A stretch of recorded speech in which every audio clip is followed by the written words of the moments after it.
জি। কোন খাবারটা খেলে দীর্ঘক্ষণ পেট ভরা থাকবে এবং অস্বস্তি হবে না? সেহরিতে আসলে কি খেতে হবে? লাল চাল, লাল আটার রুটি বা চিড়া মানে এই টাইপের খাবারগুলো কেউ যদি মনে করে যে আমি সারাদিন একটু ক্ষুধাটা কম লাগাতে চাই, তাহলে মাছ মাংসের সাথে কিন্তু সে একটি ডিমও এক্সট্রা খেয়ে ফেলতে পারে। অতিরিক্ত ভাজা পোড়া খাবার বা একটু অয়েলি খাবার এগুলো একটু আমরা কন্ট্রোল করতে বলি। কেননা আমার দেখা যায় যখন কোনো খাবার ডুবো তেলে ভাজছি তখন কিন্তু সেখানে ক্যালোরি বেড়ে যাচ্ছে, ফ্যাটের পরিমাণটা বেড়ে যাচ্ছে, প্লাস যেকোনো হেলদি ফ্যাটটা হিট দিলে ট্রান্স ফ্যাট তৈরি হয়ে যাচ্ছে। যাদের উচ্চ রক্তচাপ রয়েছে তারা এই ধরনের ভাজা পোড়া খাবার টোটালি অ্যাভয়েড করতে হবে।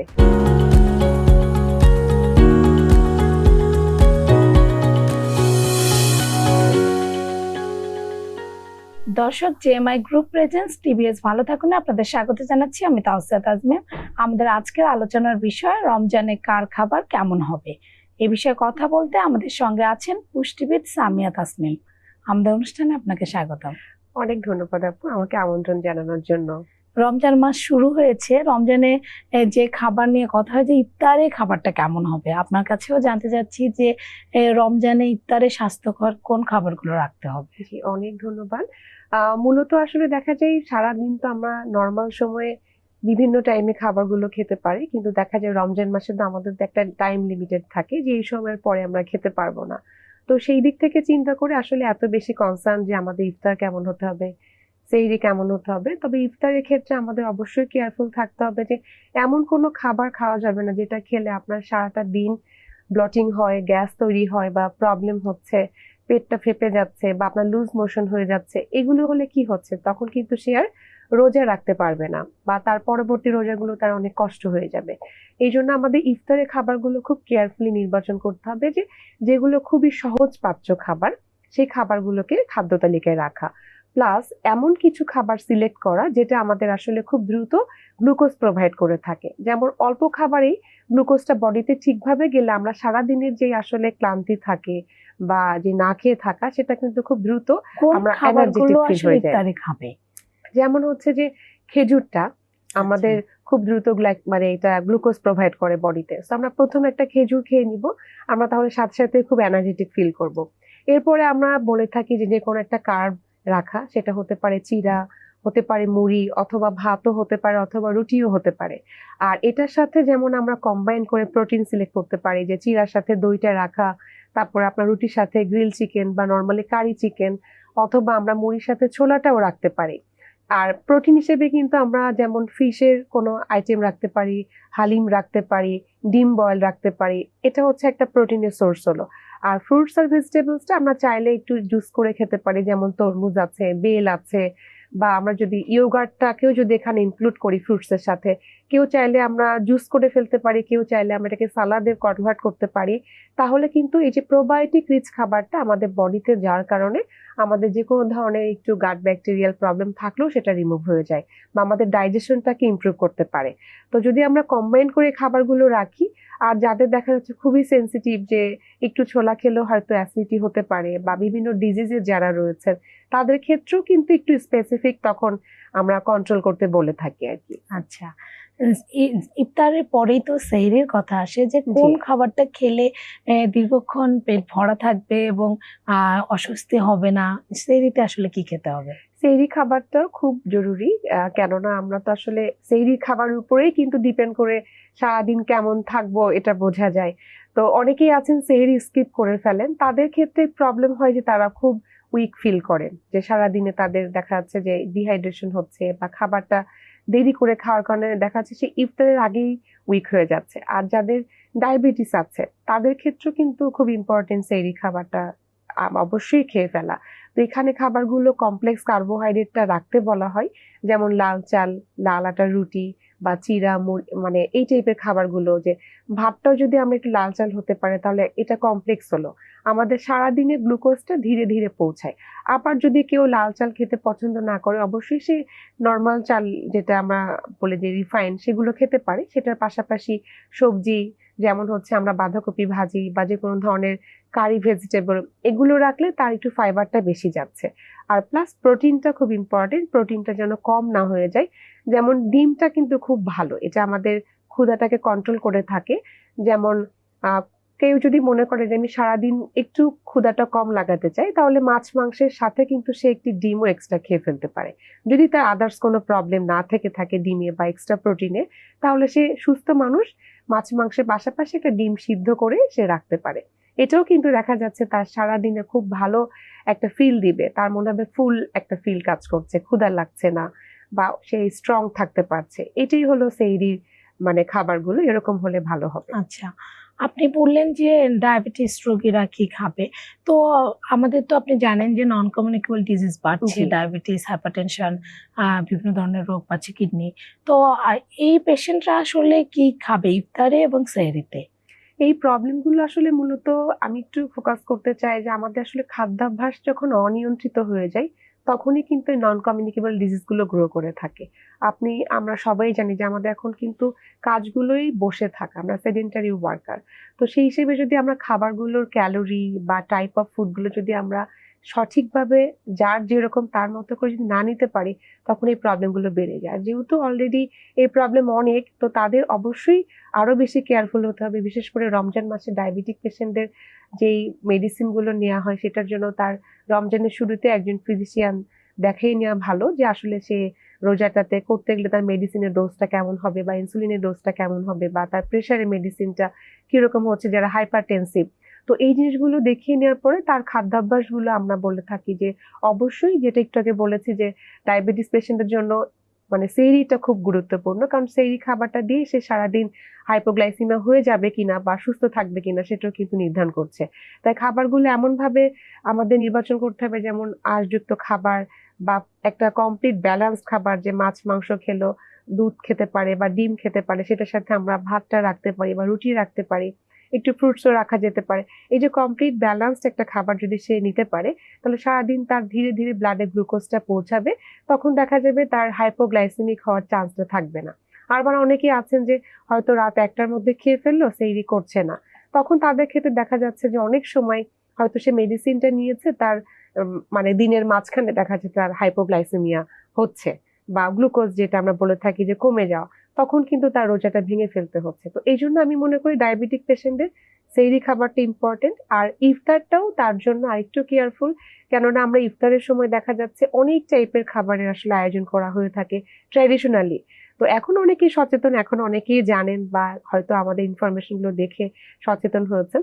তবে আরেকটু যারা হয়তো জানেন না, তাদের জন্য বলবো যে খেজুর খাচ্ছেন, আবার হচ্ছে কার্বোহাইড্রেট নিচ্ছেন, আবার একই টাইমে দেখা যাচ্ছে চিনির শরবতটাও খেয়ে ফেলছেন।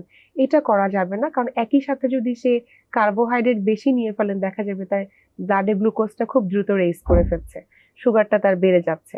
আর যেহেতু সুগার বেড়ে গেলে অনেক প্রবলেম গুলো কিন্তু অ্যারাইজ করে, তো সেক্ষেত্রে আমি বলবো যে এই ধরনের খাবারগুলো নির্বাচন করতেও কেয়ারফুল হতে হবে। হাইপারটেনশনের পেশেন্টরাও কি জি, এগুলো মেনে চলবে? হাইপারটেনশনের ক্ষেত্রে আমি বলবো যে তাদের আরেকটা জায়গায়, যেমন ডায়াবেটিক পেশেন্টদের আমরা গ্লুকোজ ব্যালেন্স করতে বলি, হাইপারটেনসিভ যারা তাদের ক্ষেত্রে আমরা অবশ্যই এই যে অতিরিক্ত ভাজা পোড়া খাবার বা একটু অয়েলি খাবার, এগুলো একটু আমরা কন্ট্রোল করতে বলি। কেননা আমরা দেখা যায় যখন কোনো খাবার ডুবো তেলে ভাজছি, তখন কিন্তু সেখানে ক্যালোরি বেড়ে যাচ্ছে, ফ্যাটের পরিমাণটা বেড়ে যাচ্ছে, প্লাস যে কোনো হেলদি ফ্যাটটা হিট দিলে ট্রান্সফ্যাট তৈরি হয়ে যাচ্ছে, তখন কিন্তু ট্রান্সফ্যাটটাও যাচ্ছে। এই যে আনহেলদি একটা খাবার, তার দেখা যাবে ব্লাডে বা এই যেটাকে আমরা বলি হাইপারটেনসিভ করে ফেলা, যে রক্তচাপটাকে বাড়িয়ে দিচ্ছে, এটা বাড়িয়ে দেওয়ার চান্স বেশি থাকে। তাই অবশ্যই যাদের উচ্চ রক্তচাপ রয়েছে, তারা এই ধরনের ভাজা পোড়া খাবার টোটালি অ্যাভয়েড করতে হবে। বা দেখা যাচ্ছে অনেকেই আছে যে ভাজা পোড়া খেলো না, কিন্তু খুবই গরুর মাংস বা রিপিটেড হয়তো প্রোটিন অনেক বেশি একটু অয়েলি নিয়ে নিচ্ছে, তাদের এটাও কিন্তু তাদের প্রবলেম করতে পারে। তো খুবই কেয়ারফুল যে ইফতারটা করবে, ইফতার করার পরে যদি সে সেহরিটা প্রপারলি করতে চায়, আমার মনে হয় যে মিডিলের যে সন্ধ্যা রাতের খাবার বলে থাকে, এটাকে একটু লাইট করে ফেলা, যেখানে হয়তো সে খুব হেভি কিছু না নিয়ে একটু ফ্রুট সালাদ, অথবা সে খুব লাইট একটা স্যুপ নিতে পারে বা ভেজিটেবল রাখতে পারে, একটা প্রোটিন রাখতে পারে। একটু লাইট করে ফেললে তার 3টা বেলার খাবার যেহেতু খুবই পাশাপাশি, একটু গ্যাপেও আমাদের কিন্তু ব্যালেন্স করে নিতে হবে যে এই অল্প সময়ে কোন বেলা খাবারটা ভারী হবে, কোনটা লাইট হবে। সেটা যদি হাইপারটেনসিভ রোগী খেয়াল করে নিতে পারে, তার দেখা যাবে ব্লাড প্রেশারটা কন্ট্রোলে থাকছে। আচ্ছা, আপনি জানেন যে আমাদের শিশুরাও এখন রোজা রাখে, মানে জি, জি। সবসময় রাখে। তো শিশুদের জন্য কি এই খাদ্যাভ্যাসটা একটু অন্যরকম হবে রমজান মাসে? জি অবশ্যই, কারণ বাচ্চারা তো আসলে খুব এক্সাইটেড থাকে। আমরা ছোটবেলায় আসলে রোজা করেছি, খুব এক্সাইটেড থাকতাম যে ইফতার কি হবে। তো ওদের আসলে ইনটেনশনটাই থাকে যে রোজাটা তো সে রিলিজিয়াস পারপাসে করছেই, তাদের ইফতারটাও কিন্তু খুব কালারফুল চাই। তো আমার মনে হয় তাদেরকে যদি আমরা ইন্সপায়ার করতে চাই তাহলে অবশ্যই আমাদের ইফতারটা খুব আসলে কালারফুলি করা উচিত। তাদের যে খাবারগুলো, বিশেষ করে পুষ্টির দিকটা আমাদের খেয়াল রাখা, যে বাচ্চাটার আসলে ডেইলি যে পুষ্টি চাহিদা থাকে, প্রোটিন, কার্বোহাইড্রেট বা তার হেলদি ফ্যাট, সেগুলোকে ঠিক রাখার জন্য আমরা ইফতারে তাকে সুন্দর একটি কিন্তু ফ্রুট জুস রাখতে পারি। আপেলের জুস, কমলা বা মালটার জুস, অথবা আমরা তরমুজের জুস রাখতে পারি। এটার পাশাপাশি খেজুরটা তার জন্য খুবই হেলদি। প্রোটিন হিসেবে আমরা গ্রিল চিকেন, অথবা আমরা চিকেনের কোনো বাসায় তৈরি কোনো কাবাব বা বিফের কোনো আইটেম হতে পারে, বা ডিমেরও যদি কোনো আমরা আহ, বলি মেনু তৈরি করা, যেমন ডিম থেকে আমরা বিভিন্ন ধরনের চপ করে থাকি, যেটা একটু হেলদি উপায়ে। অনেক বাচ্চারা আছে যে একটু হয়তো ওভারওয়েট আছে, তাদের জন্য আমি বলবো যে এই ধরনের একটু অয়েলি বা বেশি ক্যালোরিবুল খাবারটাকে না দিয়ে একটু লো ক্যালোরি খাবারগুলোকে সিলেক্ট করা। আর দেখা যাচ্ছে হালিমটাও খুব ভালো, ওটার মধ্যে কমপ্লিট একটা ব্যালেন্স খাবার, বাচ্চাদের জন্য খুবই হেলদি, এটাও বাচ্চারা খেতে পারে। কেউ চাইলে একটু রুটি বা হয়তো পরোটার সাথে চিকেন রাখতে পারে, এটাও বাচ্চাদের জন্য খুব হেলদি। আর ফ্রুট স্যালাডটা বাচ্চা যদি পছন্দ করে ভালো, না করলে আমরা শুধু সরাসরি ফ্রুটসই তাকে প্রোভাইড করতে পারি। আর ইফতারে আমি সবসময়, যেমন আমার বাচ্চারা কিন্তু রোজা রাখছে আলহামদুলিল্লাহ, তা আমি চেষ্টা করি, যেটা আমি শুরুতে বলেছি, যে প্রোটিনটাকে একটু বাড়িয়ে দেই। ইফতারে তারা যদি যতই মাছ মাংস থাকুক না কেন, আমি এক্সট্রা একটা ডিম তাদেরকে দিচ্ছি, যে যেন তাদের সারা দিনটা সে খুব স্ট্রং বা স্ট্রেংথ ফিল করে, তার জন্য কোনো অসুবিধা না হয়। তো বাচ্চাদের ক্ষেত্রে সেম, বিভিন্ন এজের আসলে বিভিন্ন ডিফারেন্স থাকে, ক্যালোরি চাহিদা থাকে। তার ক্যালোরি চাহিদা ঠিক রেখে তার পুষ্টিগুলোকে আসলে আমরা এই সময়ের মধ্যে কাভার করার চেষ্টা করবো। আপনি প্রোটিনের কথা বারবার বলছেন, আসলে রমজান মাসে প্রোটিন ইনটেকটা কিরকম হওয়া উচিত? মাছ, আচ্ছা, মাংস, ডিম, দুধ সব একসঙ্গে খাবে? যেমন না, একসাথে খাওয়ার বিষয়টা আমি বলবো না, কারণ আমাদের ডাইজেশনের ব্যাপার আছে, যে কোনো খাবার আমরা যখন খাই আমাদের বডিতে গিয়ে স্টমাকে কিন্তু সেটা ডাইজেস্ট হচ্ছে, অ্যাবজর্ব হচ্ছে। তো রিপিটেড খাবারটাকে কিন্তু আমরা বলে থাকি ডাইজেস্ট করতে প্রবলেম হয়ে যায়, তখন গ্যাস হয়, তখন দেখা যাচ্ছে তার ব্লটিং হচ্ছে, খারাপ লাগছে, বুক জ্বলছে। তো এই জন্য আমরা যে কোনো খাবার হয়তো পরিমিত নিব। যেমন ইফতারে যদি আমরা 2টা প্রোটিন আইটেম রাখি, তাহলে আমরা একটু গ্যাপ দিয়ে আবার আমরা মাঝখানে যে রাতে সেখানে একটু দুধ রাখতে পারি। তখন হয়তো আমরা অন্য কোনো প্রোটিন না নিয়ে শুধু দুধটা আমরা রাখতে পারি। সেইতে গিয়ে আবার আমরা হয়তো মাছ মাংস বা ডিমটা রাখতে পারি। বা ডালটা তো আমাদের দেখা যাচ্ছে রোজা এভরিডে খাওয়া হচ্ছে, ছোলা বা হালিম, বা আমরা যখন বাসায় অন্য কিছু করছি তখনও ডালের ব্যবহার হচ্ছে। তো অ্যাডিশনালি আর কোনো ডাল ব্যবহার দরকার নেই। শুধু মাছ মাংসটা সে একটু তার 3 বেলার খাবারের সাথে ডিভাইড করে নিতে পারে, কখন কোনটা সে রাখবে। তবে প্রত্যেকটা মানুষেরই তো আসলে একটা নির্দিষ্ট চাহিদা রয়েছে। তার যে ওজনটা, সেই ওজন অনুযায়ী তার প্রোটিনের যতটুকু রিকোয়ারমেন্ট সেই টাইমের মধ্যে ফুলফিল করতে পারবে। রমজান মাসে যেটা নিয়ে মানুষ সবচেয়ে বেশি চিন্তিত, যে পানি কিরকম খাবে, মানে কখন পানি খেতে হবে, কি পরিমাণ খেতে হবে? আচ্ছা, পানির ব্যাপারটা খুব ইম্পর্টেন্ট, কারণ আমরা দেখা যায় সারাদিন আসলে না খেয়ে থাকি, তখনও কিন্তু পানির চাহিদাটা থেকে থাকে। তো স্বাভাবিকভাবেই ইফতারের শুরু থেকে কিন্তু আমরা খুবই পিপাসার্ত থাকি যে পানিটা খাবো বা কোনো একটা ফ্রুট জুস খাবো। তো পানিটা যদি আমরা এই ইফতার থেকে সেহরির আগ পর্যন্ত ফ্রুট জুস বা স্যুপ অথবা নর্মাল পানি বা ডাবের পানি, এগুলোর মাধ্যমে যদি ফিল আপ করতে পারি তাহলে ভালো। সেটা হয়তো আমরা দেখা যাচ্ছে যে 1.5 লিটার থেকে 2 লিটার পর্যন্ত যদি আমরা মিনিমাম খেতে পারি, 8 থেকে 11 গ্লাস, তাহলে কিন্তু আমাদের জন্য ভালো। তবে খাবারের সাথে সাথে না খেয়ে আমরা খাবারটা খাওয়ার হয়তো আধা ঘন্টা পর থেকে একদম ঘুমানোর আগ পর্যন্ত আমরা একটু একটু করে পানিটা খেতে পারি। হয়তো স্যুপটা খেলাম, ওখানেও পানি যাচ্ছে, ফ্রুট জুস খাচ্ছে, ওটাও আমরা কাউন্ট করে নিব। এভাবে করে কাউন্ট করে আমরা টোটাল 1.5 লিটার মিনিমাম খেতে হবে আমাদের। মানে একেবারেই পানিটা খাওয়া যাবে না, আস্তে জি, আস্তে খেতে হবে। একটু একটু ধীরে ধীরে তাকে খেতে হবে। আপনি জানেন যে রমজানে অনেকে এই ইফতার বা সেহরিতে চা, কফি বা অন্যান্য কোল্ড ড্রিঙ্কস খায়, এটা আসলে কতটা স্বাস্থ্যকর? এটা আসলে চা কফিটা মানে যারা খায় বা অভ্যস্ত তাদেরকে আসলে বললে তারা মানে মন খারাপ করে ফেলে। কিন্তু দেখা যায় ক্যাফেইনটা আমাদের বডি থেকে আসলে পানিটাকে বের করে দিতে সবসময় করে থাকে, ইন্টারফেয়ার করে থাকে। তো সেক্ষেত্রে রমজান মাসে আমাদের পানিটাও দেখা যায় খাবারের সুযোগটা কম, অনেক সময় না খেয়ে থাকতে হয়, বডিটাকে হাইড্রেটেড রাখতে হয়। সবকিছু মিলে যদি এটা অ্যাভয়েড করা যায় খুবই ভালো। আর যদি কেউ আসলে একেবারে অ্যাভয়েড করতে পারছে না, তাকে অবশ্যই কমিয়ে নিয়ে আসতে হবে। আগে যদি সে নর্মালি 3 কাপ খেত বা 2 কাপ খেত, সেখানে হয়তো হাফ কাপ থেকে 1 কাপে নিয়ে আসা যেতে পারে। এভাবে করে মেনটেন করলে তার সারাদিন হাইড্রেটেড রাখাটা সহজ হবে বডিকে। আচ্ছা। আর রমজান মাসে ফলমূল খাওয়া আসলে কতটা জরুরি? আর আপনি জানেন যে আমাদের ফলের দাম অনেক বেশি। সেক্ষেত্রে কম দামে পুষ্টিকর কোন ফলগুলো খাওয়া যেতে পারে? আমাদের রমজান মাসে যেমন ফলের দরকার আছে, নর্মাল সময়ও কিন্তু আমাদের ফল খাওয়া হয়ে থাকে। আসলে প্রত্যেকটা সময়ই প্রতিদিনই আমাদের পুষ্টি চাহিদা রয়েছে। একটা মানুষের প্রতিদিন প্রত্যেকটা খাবার একটা রিকোয়ারমেন্ট থাকছে এভরিডে। তো সেই হিসেবে রমজানেও কিন্তু এটা মিস হচ্ছে না। তবে যেটা বলেছেন যে আসলে রমজান মাসে আমরা দেখেছি সবকিছুরই দাম বেড়ে যায়। এটার হয়তো আমি জানি না কেন, কিন্তু উচিত যে আসলে রমজান মাসে আমাদের আসলে খাবারের দামটাকে কমিয়ে দেয়া। যেহেতু এটা একটা পবিত্র মাস, এটা কিন্তু সওয়াব হয় আমাদের যদি আমরা কোনো উদ্দেশ্যে করি। তো একদমই দেশি খাবারগুলোর মধ্যে দেশি ফল যেটা আমরা দেখি যে পেয়ারা বা আমাদের যে এখন সিজনাল, যেহেতু রমজান তো বিভিন্ন সময়ে পড়ে যায়, এখনকার সময়ে পেয়ারা অ্যাভেলেবেল আছে বা কলা আছে, খেজুরটা তো আসলে রমজানে থাকছেই, বা তরমুজটা এখন পাওয়া যাচ্ছে। এই খাবারগুলোই কিন্তু হেলদি, কারণ আমাদের দেখা যাচ্ছে হলুদ বা একটু কালারফুল রেড কালার এগুলোর মধ্যে ভিটামিন এ, বিটা ক্যারোটিন এবং অন্যান্য পুষ্টি উপাদানও কিন্তু রয়েছে। পটাশিয়ামটা ভালোভাবে পাচ্ছি।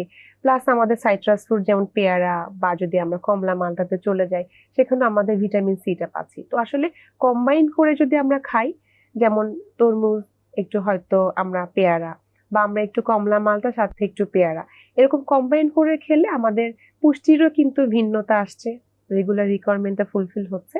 আর খেজুরটা যেমন ফল, পাশাপাশি কিন্তু আমাদের গ্লুকোজও প্রোভাইড করে থাকে। তো এটা আমাদের ইফতারের জন্য খুব ভালো, তাই যে কেউই আসলে একদম ইফতার একটা খেজুর রাখতে পারে। আচ্ছা। আপনি তো লাইফস্টাইল নিয়েও কাজ করেন, আপনারা পুষ্টিবিদরা। তো মানুষজন অনেকে আছে যে ওজন কমাতে চায় রমজান মাসকে জি, জি। টার্গেট করে। রমজানে সুস্থভাবে রোজা পালন করা এবং ওজনটা নিয়ন্ত্রণে রাখতে আসলে কি করা উচিত?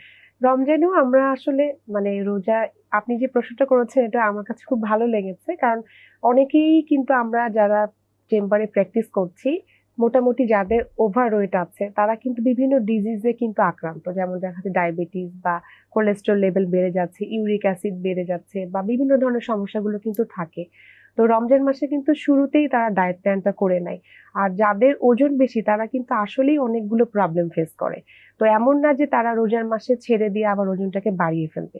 তাদের জন্য কিন্তু সেম একইভাবে রোজার মাসেও তার ইবাদতের পাশাপাশি কিন্তু তার হেলথটাকেও ঠিক রাখতে হচ্ছে। তো হেলথটাকে ঠিক রাখতে গেলে তার ওজনটাকে নিয়ন্ত্রণই করতে হবে।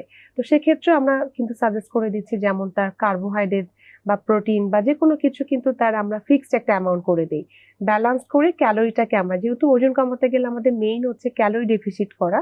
তো আমরা ইফতার এবং সেহরিকে টার্গেট করে আমরা লো ক্যালোরি, হাই প্রোটিন বা তার ব্যালান্স একটা ডায়েট করে দিচ্ছি। যেমন হতে পারে যে ভাজা পোড়া খাবারটা সে খাচ্ছে না, বা যদি ইফতারে চিরা দই রাখে বা ফ্রুট সালাডটা রাখে, ফ্রুট সালাডে যেমন হচ্ছে টক দইয়ের সাথে একটা কলা রাখলো, খেজুর রাখলো, একটু বাদাম রাখলো, ওখানেও কিন্তু একটু ব্যালান্সড হয়ে যাচ্ছে। অন্য কিছু কিন্তু নেয়ার প্রয়োজন হচ্ছে না। তার মানে কি হচ্ছে, কম খাবার ব্যালান্সড কিন্তু ক্যালোরি কম। ঠিক এইভাবেই আমরা কিন্তু যারা ওয়েট লস প্রোগ্রামে থাকতে চাই তাদেরকে আমরা সাজেস্ট করে থাকি যে আপনি সবই ব্যালান্সড করতে হবে, খাবারগুলো সব খাদ্য গ্রুপ থাকতে হবে, কিন্তু আবার ক্যালোরিটা আপনাকে কম নিতে হবে। এইভাবে করে আমরা ইফতার মাঝের খাবারটা হয়তো লাইট করে দিচ্ছি, স্যুপ নিতে বলছি বা সবজি নিতে বলছি বা যে কোনো একটা ডিম সিদ্ধ রাখতে বলছি। আবার দেখা যাচ্ছে সেহরিতে গিয়ে আমরা ভাতটা দিচ্ছি, ভাত বা রুটি বা যে যেটা প্রেফার করে, সেখানেও আমরা পোর্শনটাকে কন্ট্রোল করে দিই, কারণ পোর্শন কন্ট্রোল করলেই আমাদের ক্যালোরি কন্ট্রোল হচ্ছে। আবার প্রসেস খাবারটা কোনোভাবে আমরা দিই না এই সময়টাতে, প্রসেস করলেই ইনগ্রেডিয়েন্টস যোগ হচ্ছে, ক্যালোরি বেড়ে যাচ্ছে। মূলত এভাবে আসলে ওয়েটটাকে কন্ট্রোল করা যায় রোজার মাসে। রমজান মাসে সুস্থভাবে রোজা পালন করতে সঠিক খাদ্যাভ্যাসটা খুব জরুরি। জি, জি, আসলেই খুবই জরুরি। আমাদেরকে সময় দেওয়ার জন্য ধন্যবাদ। আপনাকেও অসংখ্য ধন্যবাদ, এবং বিজনেস স্ট্যান্ডার্ডকেও অনেক ধন্যবাদ আমাকে আমন্ত্রণ জানানোর জন্য। এই ছিল জেএমআই গ্রুপ প্রেজেন্টস টিবিএস ভালো থাকুন। আমাদের সঙ্গে থাকার জন্য ধন্যবাদ।